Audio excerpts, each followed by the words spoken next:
ल साथी, अब एक थाल खाना खाइयो र पानी यस्तो परिरहेको छ है।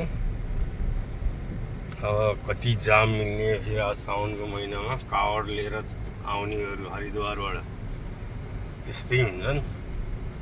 कावडवालेले बाटै छोड्दैनन्, बिचबिचमा हिँड्छन्। अब कति जग्गा फसिने हो, कति जग्गा जाने एक घन्टा लाग्ने बाटोमा लास्टै